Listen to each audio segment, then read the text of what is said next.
Lessons 9 and 10, e hoje a gente vai falar de Simple Present e Present Continuous, dois dos tempos verbais mais utilizados na língua inglesa. Bora para essa revisão!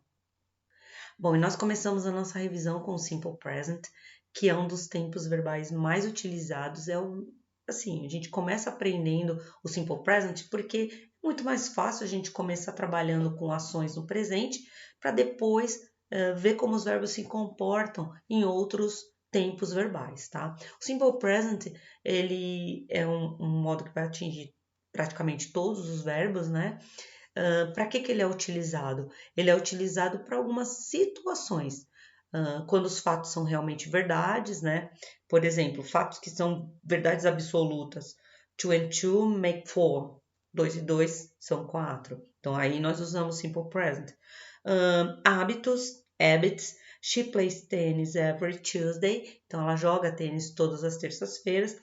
Geralmente, quando a gente tem nessa questão de indicar o simple present para algum hábito, nós temos aí utilização de advérbios de frequência. Então, a gente tem aí alguns mais importantes: twice a month, 2 vezes ao mês, on Friday, às sextas-feiras, often, sometimes, então frequentemente, às vezes. Geralmente, quando a gente fala de hábitos, a gente está falando de frequência. Terceira situação que nós usamos simple present é permanent situation. Então, aquelas situações que são inalteráveis. Então, I live in London, ponto final. Eu moro em Londres, ponto final. E, finalmente, apesar do nome simple present, ele também pode indicar future timetables, ou seja, horários futuros.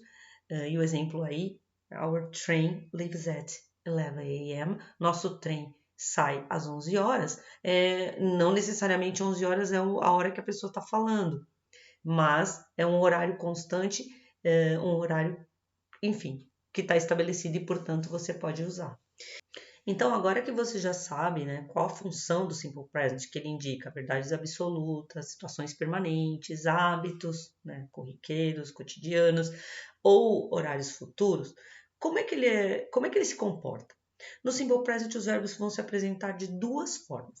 A primeira forma é a forma básica, que a gente já conhece, do jeito que o verbo vem, né? A gente chama de base form. E essa base form ela vai aparecer com a primeira pessoa do plural I e os sujeitos you, we e they, ou seja, todas as três pessoas do plural. A segunda forma desse verbo no Simple Present é o verbo na base form acrescido de uma terminação S, que vai sofrer umas variações, a gente já vai falar sobre isso, mas uma terminação S, ou seja, o verbo no Simple Present pode terminar em S quando ele vem indicando terceira pessoa do singular, ou seja, he, she ou it. Tá? Então, o verbo no Simple Present ele apresenta duas formas, se comporta de duas maneiras, com S ou sem S. Quem recebe o S, he, she ou it. Entretanto, né, a gente não poderia de falar desse spelling ruler para o he, she, it, que são as regrinhas de como colocar esse S na frase. Seria muito bom se a gente pudesse simplesmente colocar S em tudo e fim de papo. Só que alguns verbos já terminam em S.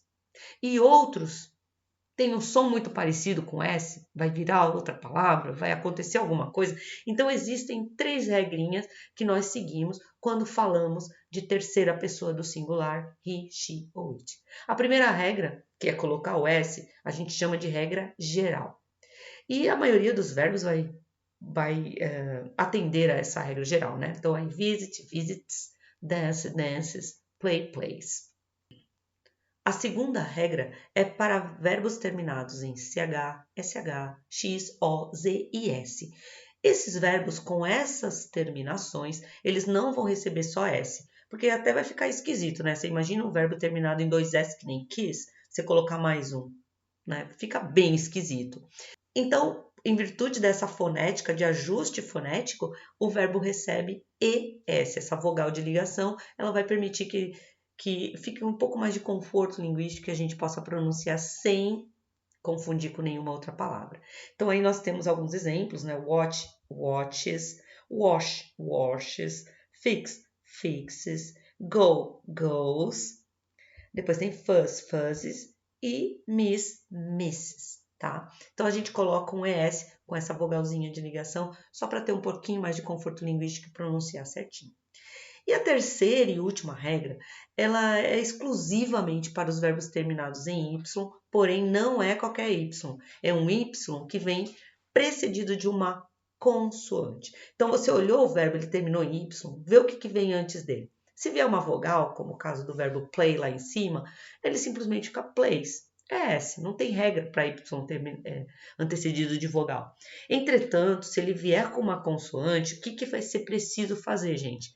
Esse Y ele vai sair e no lugar dele vai ficar um IES, tá?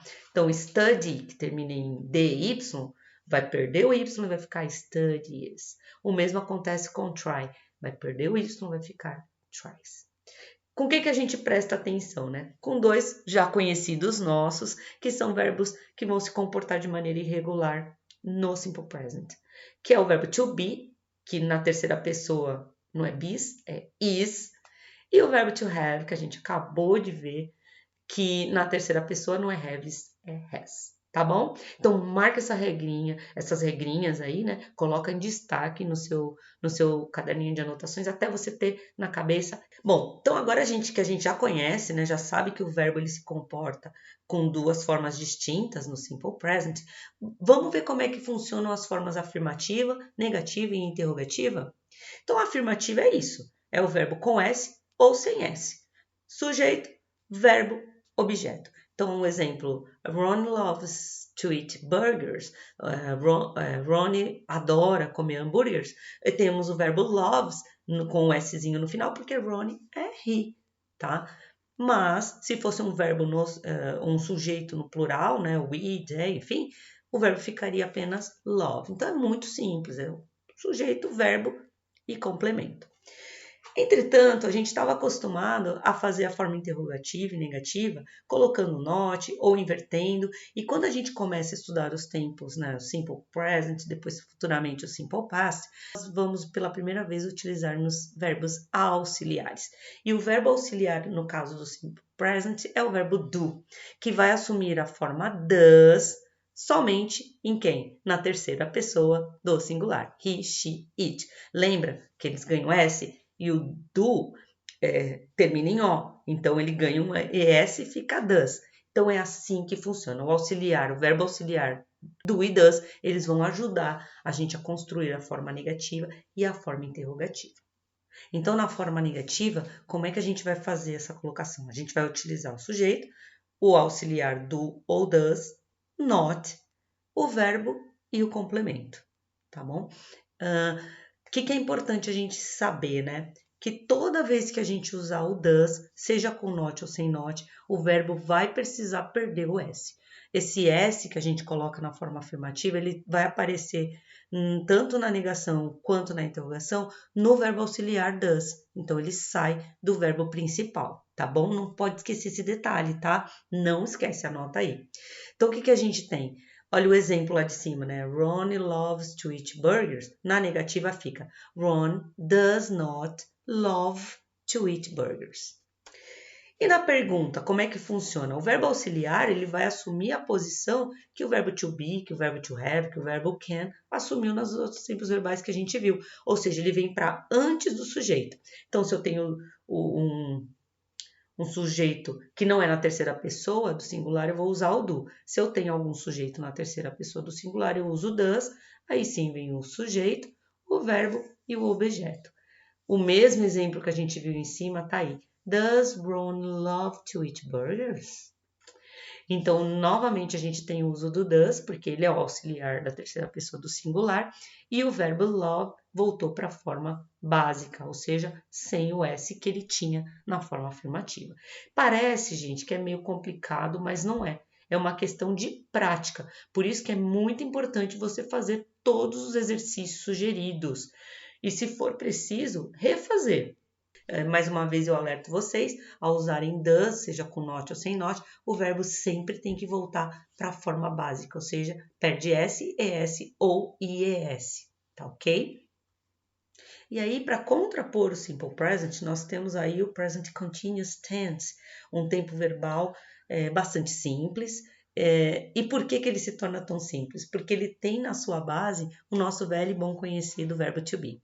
Onde eu tiver o verbo to be, gente, a coisa vai ser simples. Pode colocar isso na sua cabeça, principalmente em termos estruturais. Não existe muita complicação com tempos verbais onde o verbo to be aparece como auxiliar. Vocês vão ver.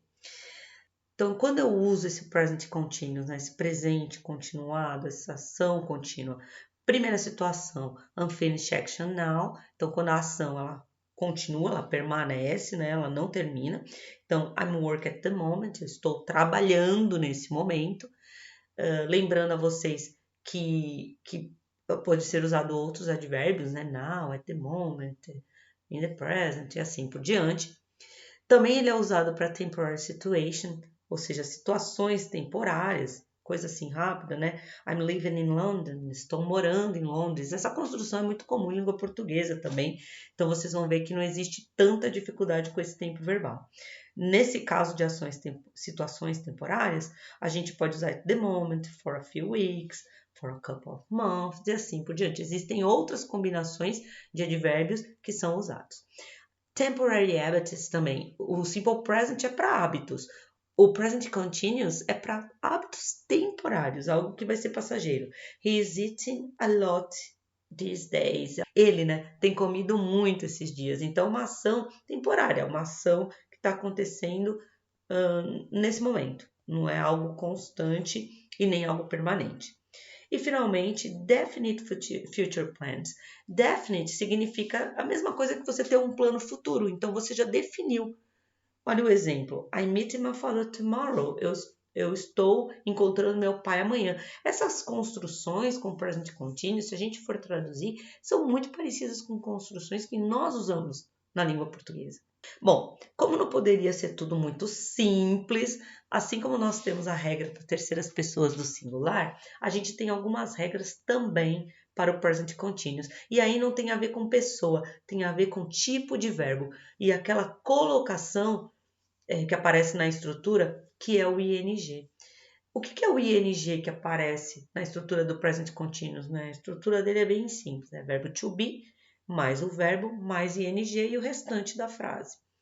O verbo to be nós já conhecemos, o verbo vai ser dado e o ing vai indicar o que nós conhecemos em português como gerúndio, ou seja, uma terminação que indica esse processo de continuidade. Nós também temos as regras para utilizar esse ing. Então, primeira regra é a que chamamos de regra geral, ou seja, os verbos no gerúndio vão terminar em ing. Segunda regra para verbos terminados em e. Se o verbo termina em e, como dance, live, make e assim por diante, você não vai deixar o e e colocar ing. Você vai tirar o e e vai colocar o ing. Quando que a gente não tem isso, né? Quando que você tem o verbo terminado em e ele não vai respeitar essa regra de sair o e? Quando o verbo terminar em dois es, porque se você tirar um ainda vai sobrar outro, você vai ter que tirar e aí vai virar outra coisa. É o caso de free, por exemplo, que vai manter os dois es e mais o ing. E quando ele terminar em ie, né, que também são bem poucos verbos que vão ter essa terminação, mas se ele terminar em ie, você vai ter que substituir, olha só, que impressionante, você vai ter que substituir o ie por y e colocar o ing. Mas enfim, terminou em e, presta atenção, quantos es a gente tem ali? Se tiver mais que um, nem mexe. Um outro verbo também que não muda é o próprio verbo to be. O verbo to be, na forma gerúndio, ele mantém o e. Porque se você tirar o e, ele vai ficar being. E aí being é outra coisa, né? Então, no livro de vocês têm todos esses detalhezinhos. Procurem retomar e anotem nos seus cadernos para não esquecer. Falo mais uma vez. Errar no começo é normal, ainda mais com esse monte de regrinhas, pequenas regrinhas. Mas aos poucos, você vai ver que naturalmente você vai colocando e vai percebendo quando não está certo. Tá bom? Nossa última regra tem a ver com verbos que são terminados em consoante, vogal, consoante. Tenham eles uma única sílaba ou mais de uma sílaba. Como é medida a sílaba, né? Como é vista a tonicidade das sílabas em inglês? Ela é vista pela pronúncia. Então, existem alguns verbos, quando ele é monossílabo, ok. Terminou em consoante, vogal, consoante, a regra diz dobre a última consoante e acrescente o ing. Beleza, quanto a esse a gente não vai ter dúvida. O problema acontece quando o verbo tem mais de uma sílaba. E aí a gente não sabe se dobra, se não dobra. Tem verbos que vão dobrar, tem verbos que não vão dobrar, né? Por incrível que pareça. No livro de vocês eu trouxe 2 exemplos que são muito utilizados, que é o visit e o begin. Um deles não dobra. Visit não dobra, porque a tonicidade está na primeira sílaba, no vi, visit. Então fica visit com ing, tranquilo. Já o begin, a tonicidade está na última sílaba. E quando está a tonicidade na última sílaba, aí sim, terminou em consoante, vogal, consoante, ele precisa dobrar, tá bom? Então, begin, ele tem 2 N's antes do ing. Isso aí é mais ou menos o que acontece com o verbo travel. O verbo travel, dependendo da pronúncia, né, se é o inglês britânico ou o inglês americano, ele aparece dobrando ou não. Por quê? Porque dependendo da pronúncia, a tonicidade está na primeira ou está na última sílaba. Então, quando ele não dobra, quando ele é no inglês americano, que puxa mais pro travel. Então, o tra é mais forte que a última sílaba. O britânico ele já tem uma pronúncia um pouco mais fechada, então é travel. O vowel é muito mais forte do que o tr. E o que acontece? Consoante, vogal, consoante, portanto, dobra. Ai, mas se eu fizer errado, vão perceber? Não, ninguém vai perceber. Isso é uma questão de quando você está lendo, às vezes você pode se perguntar, né? Mas por que aqui dobra? Mas eu já vi sem dobrar. Existe isso? Existe, tá? Alguns verbos, dependendo da pronúncia, eles vão ou não vão ter esse dobre quando terminados em consoante, vogal, consoante e tiverem mais do que uma sílaba, tá? Então isso é uma coisa que a gente presta atenção e como é que a gente descobre, na verdade, que a gente aprende? É com a prática. Não tem jeito, ok? Para finalizar nosso estudo, nossa revisão, né, sobre o present continuous, eu vou falar dos modos afirmativo, negativo e interrogativo. Então, eu já dei aquele spoiler, falei que como ele tem o to be na formação, é fácil e acredita em mim, é fácil. Na forma afirmativa, qual é a construção? Sujeito, verbo to be and is or are, dependendo do sujeito, o verbo e o ing. Aí vem o complemento que tiver. Olha o exemplo, you are dancing on the stage. You are, né, o verbo sujeito, o verbo to be, e o dancing com ing. Então essa frase está corretíssima. Para passar essa frase para a forma negativa, lembra, eu tenho o verbo to be, então quem vai fazer a negativa? O verbo to be. É ele que vai carregar o not e ponto final. Nada mais é mexido na frase. Isso é muito importante falar, porque no Simple Present a gente tem que se preocupar em tirar S, colocar S. Aqui não. Tem o verbo to be, tá tudo em casa, tá tudo tranquilo. Então, como é que é feita essa negativa? Sujeito, verbo to be, is or are, o not, o verbo ing e todo o restante que tiver. Então, a mesma frase na negativa fica You are not dancing on the stage. Facílimo, né? Finalmente, a pergunta, como é que é feita a forma interrogativa no present continuous tense? Muito simples. Verbo to be, sujeito, verbo ing e o restante da frase. Então, pego o verbo to be, coloco antes do sujeito, copio todo o restante da frase da forma que tiver que ser e acabou. Não tenho problema com mais nada. A mesma frase na interrogação é Are you dancing on the stage? Então, a gente tem aí as 3 formas para deixar bem claro como é simples, né? Você trabalhar com tempos verbais onde nós encontramos na estrutura o verbo to be. O simple present, ele também não é difícil, é só uma questão de hábito, tá? Automaticamente, conforme você vai treinando, você vai ficando mais craque de colocar os auxiliares, do, does, e faz isso com muita facilidade. Mas é uma questão de hábito, treino, tá? Lembra, você está aprendendo uma língua nova. Então, dedicação e perseverança são as armas para você ir cada vez mais longe. Não deixe de fazer os exercícios, revise, ouça as músicas, ouça os textos, repita as frases, enfim, tente fazer a sua parte. Tá? Lembre-se aqui que você é parte ativa do processo. So, thanks for watching and see you soon in the next review.